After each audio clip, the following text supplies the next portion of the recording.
যে কোনো সময় আঘাত আনতে পারে সুপার টাইফুন রাগাসা। মঙ্গলবার সুপার টাইফুন আঘাত আনার আগেই প্রস্তুতি হিসেবে সব স্কুল বন্ধ ও শত শত ফ্লাইট বাতিল করেছে হংকং।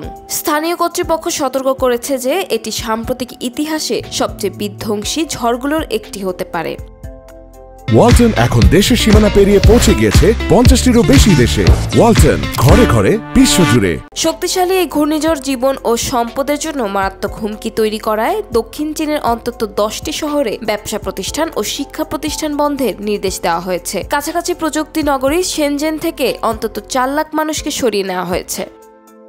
রাগাসা এরই মধ্যে উত্তর ফিলিপাইনে তাণ্ডব চালিয়েছে। হাজার হাজার মানুষ ও স্কুল ও আশ্রয়কেন্দ্রে আশ্রয় নিয়েছে। হংকংয়ের আবহাওয়া অধিদপ্তরের তথ্য অনুযায়ী শক্তিশালী এই ঘূর্ণিঝড়টি ঘন্টায় 230 কিলোমিটার গতিতে দক্ষিণ চীন সাগরের উপর দিয়ে পশ্চিম দিকে অগ্রসর হচ্ছে। হংকংয়ের 75 লাখ বাসিন্দা বড় ধরনের ক্ষয়ক্ষতির আশঙ্কায় প্রস্তুত রয়েছে। শহরের বিমানবন্দর খোলা থাকলেও মঙ্গলবার সকাল থেকে বুধবার পর্যন্ত বড় ধরনের ফ্লাইট বিপর্যয়ের কথা জানিয়েছে কর্তৃপক্ষ। ক্যাথে প্যাসিফিকের 5 শতাধিক ফ্লাইট বাতিল করা হয়েছে। হংকং অবজারভেটরি জানিয়েছে তারা তৃতীয় সর্বোচ্চ সতর্কতা জারি করবে এবং এরপরই বেশিরভাগ ব্যবসা ও গণপরিবহন বন্ধ হয়ে যাবে।